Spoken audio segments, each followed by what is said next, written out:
coffee time. A funny thing happened at work late a short while ago. I went through. I did an inventory of all the books, and I found a few books that, and that was synchronicity again. I found one book that was called Natural Healing, and this was incredible. Like, I opened the book and I just began to read it somewhere, and this happens to me often with the Bible. When I have some problem, I open the book and there is the answer to the problem, which really sometimes saved my life.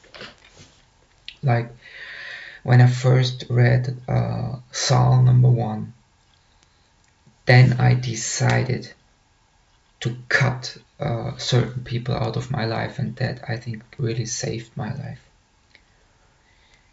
And Psalm number 1 says something like, blessed is the man that walketh not in the counsel of the ungodly, and so on. So you are blessed if you just are not in contact with people who are ungodly. That alone makes you blessed. That alone lets your life blossom. Being blessed is something good. And then suddenly doors open, and that happened to me often. These, I think they even call that as a name, ESP, or something like that. Extrasensory perception, yeah, ESP. So I opened that book at work, and I read the first thing that I saw, and it said Coueism. I said, what is Coueism? And it was in German, but I'm translating it. So there was a famous natural healer, and that was around 1880.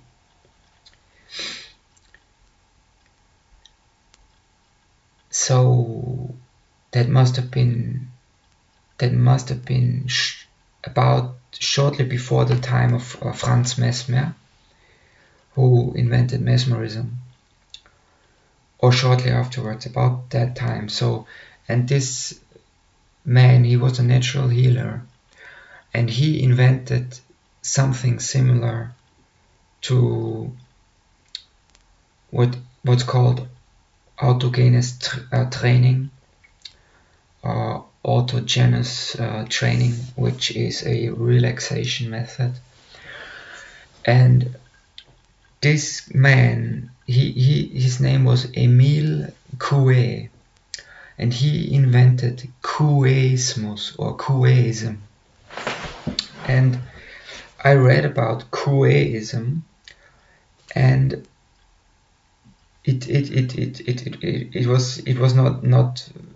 was not in detail what it's all about, but it said the most important affirmation in Coueism is, every day, in every way, my life is getting better, better and better, which is the exact same mantra or affirmation that Silva used, because it's the most inclusive.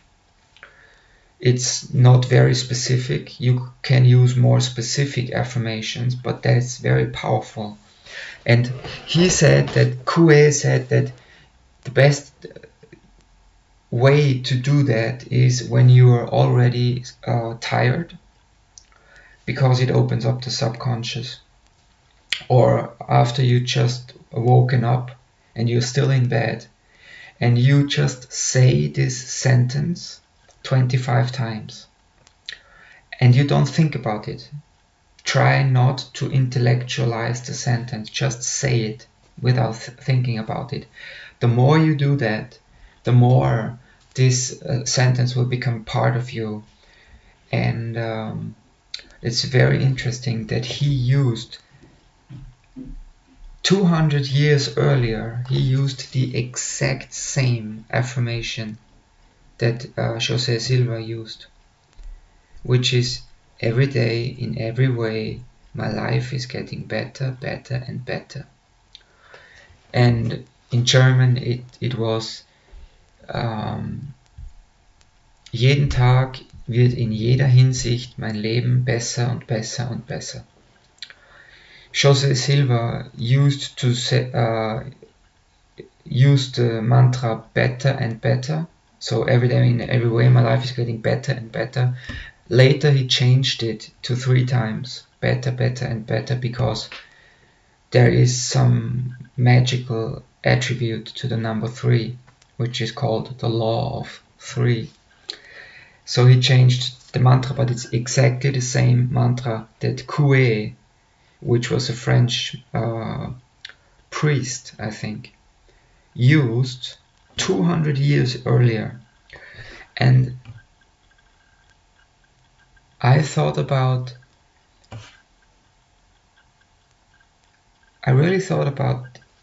did José Silva copy him, or did they both receive that from the spirit world, channel that?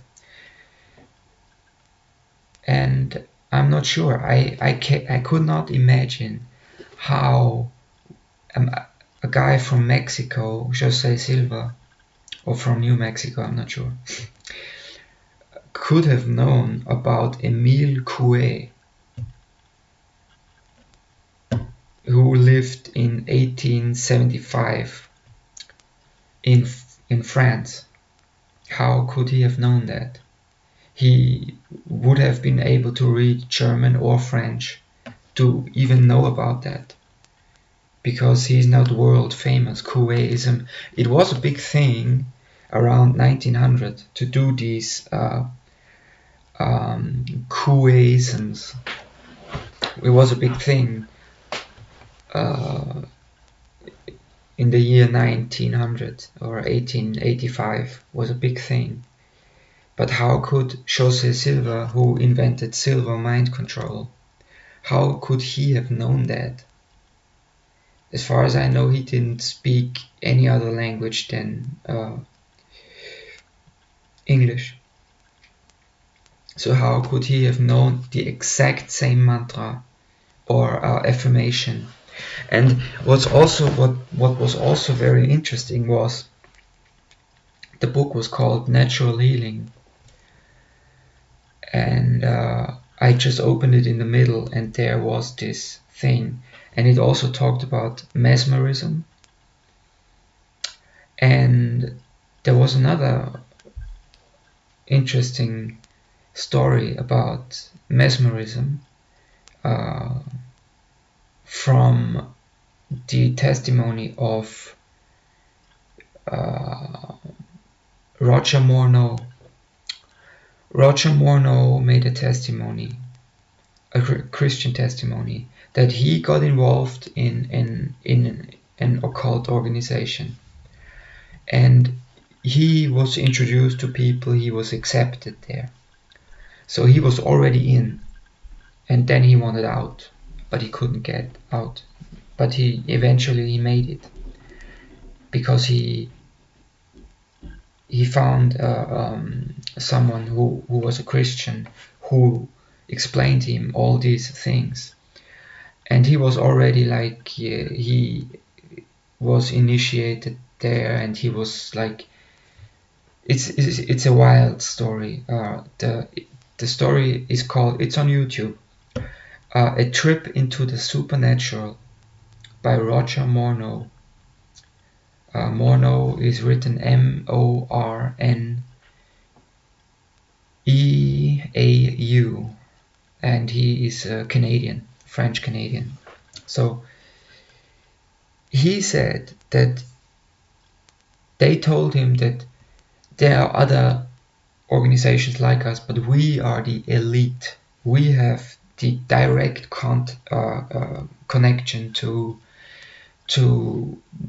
the higher spirits.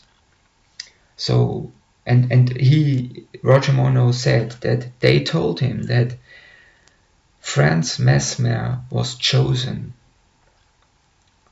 by the spirits to propagate his theory on animal magnetism. That's what he called his theory.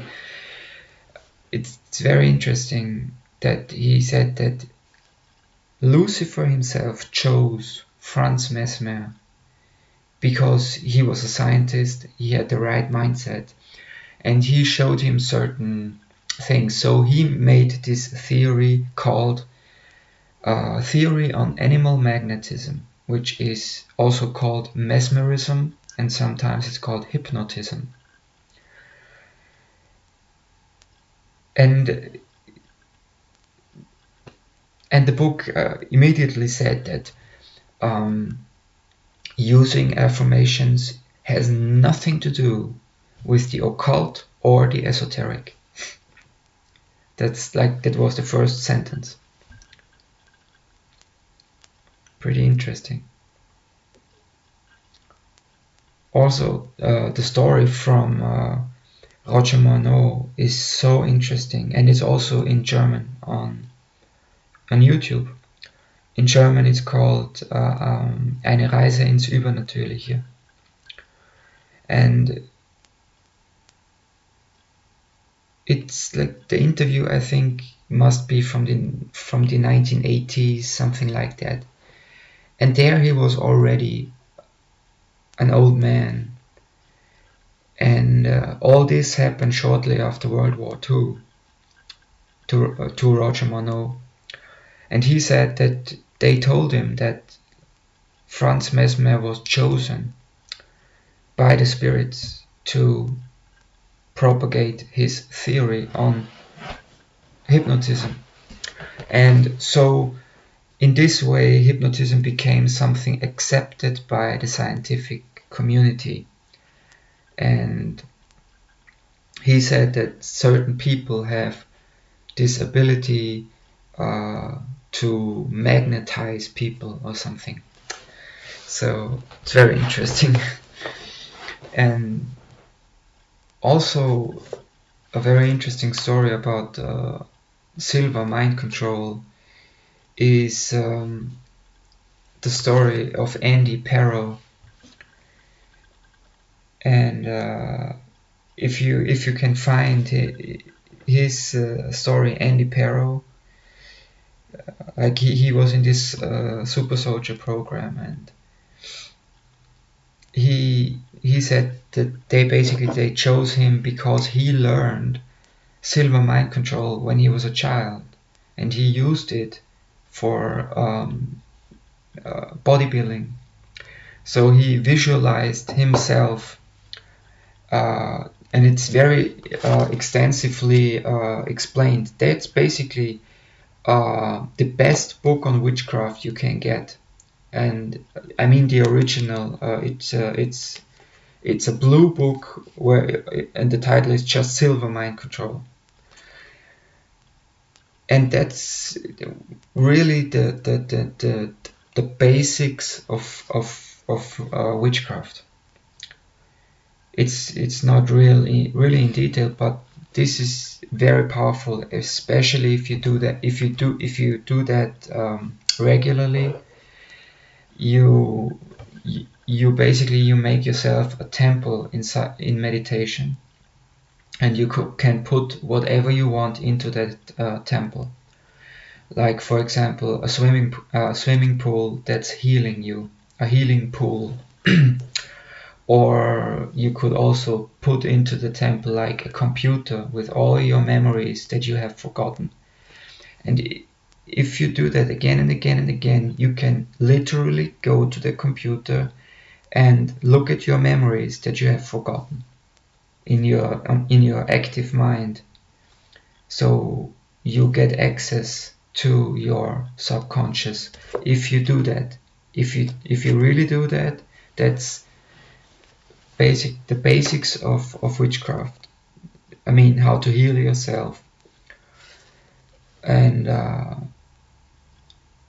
they don't talk about astral projection, but that's basically one of the best books about witchcraft that you can get, because it just works. You just have to do it, and it's not complicated to understand. But it's the basis for all witchcraft, is to build this inner temple, and this must become so real in your subconscious mind that you can do anything there. You can meet Albert Einstein, you can ask him to explain to you the theory of relativity because you don't understand it, and this is very powerful. And yeah.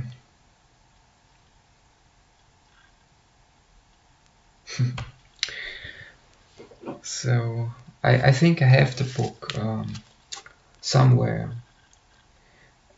but I think I got rid of most the occult books, but I think the Silva Mind Control book is somewhere in my and if you read Silva Mind Control, that's really witchcraft disguised as science. So this would open you up to more and more advanced witchcraft, because like I said, if you open the door to the spirits, you will go down that path further and further and further, unless you realize that this is like pulling you in that direction. And when you learn Silva Mind Control, you know everything about how to really make use of affirmations, how to really get your subconscious mind to open up, how to really even astral project and so on. That this it just works if you do that, and that's one of the easiest books on witchcraft that you can get, and it's disguised as science, just like Scientology is just the occult. So maybe there really are just two ways you can go by, like the song from Led Zeppelin, Stairway to Heaven. There's only two ways you can go by. And then it says, but in the long run there's still time to change the road you're on. But I wouldn't be so sure about that, because if you look at Jimmy Page, I don't think that he ever got away from the occult. There are interviews with him where he sits like in a black throne with a black leather jacket on. Everything is black in his home. He even Jimmy Page, the guitarist from Led Zeppelin, even bought Boleskine house, which was the house of Aleister Crowley in Loch Ness. So I wouldn't be so sure if you can change the road you're on later on. And if you are aware that this is the occult, that's not science, that's straight witchcraft disguised as science. And if you get aware of that, you must also get aware that there must be the other side also. There must be also the good side. And if you are involved with that stuff like this, when I opened myself up to this, I think these things just dropped into my lap. It's like these books just came to me on their own. And I got more and more occult information, to the point where I talked about the Tom Riddle story, which is very long and very complicated, but I think he really was an ipsissimus, and he was a very arrogant person and very proud to be a Luciferian. And yeah, so if you are on that road, you will progress on that road, and most of the esoteric stuff is just nonsense. But if you really figure out, if you just read like Magic in Theory and Practice from Aleister Crowley, that's all you need to know to do whatever you want to do. You don't need that these books. You just have to realize that there is a spiritual world, and that this is real. And the funny thing is that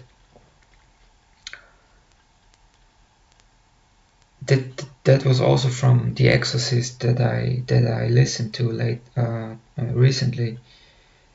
He said that the demons can.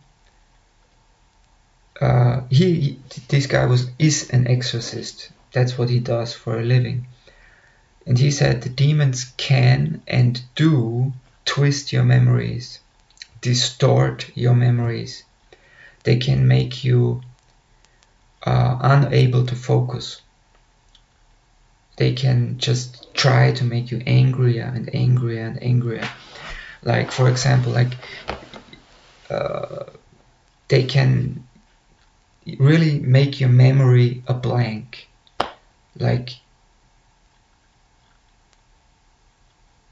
you're sitting there and you just put your car keys on the table and they're gone, and you're searching them and searching them and searching them there, and then you go to the table again and there they lie. Things like that can happen. So they can twist your memories if they really want to invest that energy. They can implant false memories.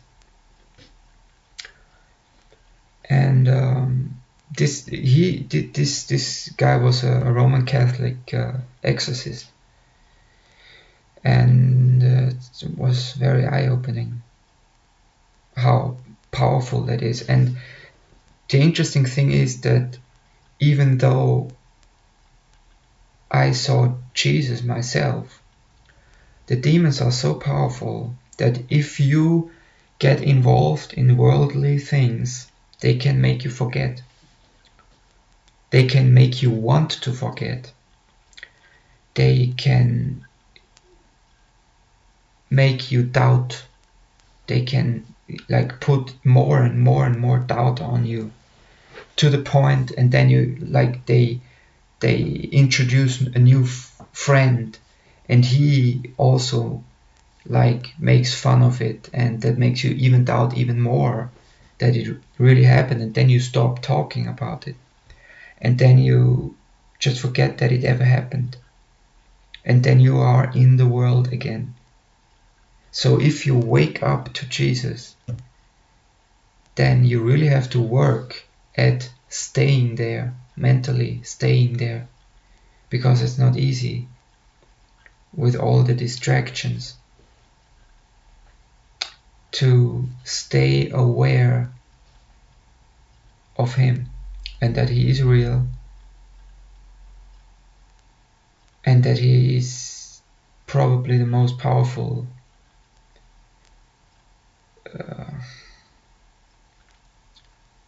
entity in the spirit world. And yeah, so like I said, all these things and that goes back hundreds of years. The occult had all, like every 100 years there was an occult revival, and people again got into meditation and affirmation and mantras. And mantra literally means a tool with which you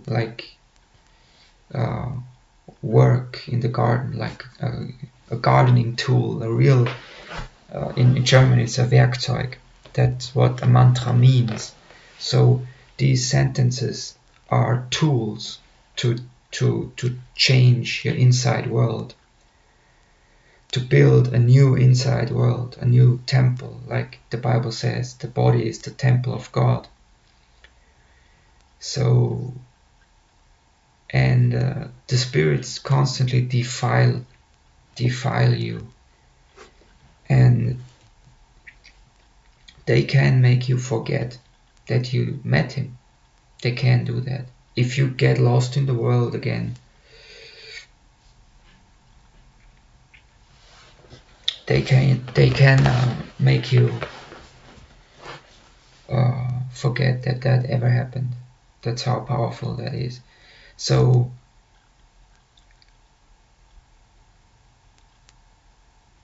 I think that reading the Bible, if it's just one sentence a day, just helps you mentally stay up there,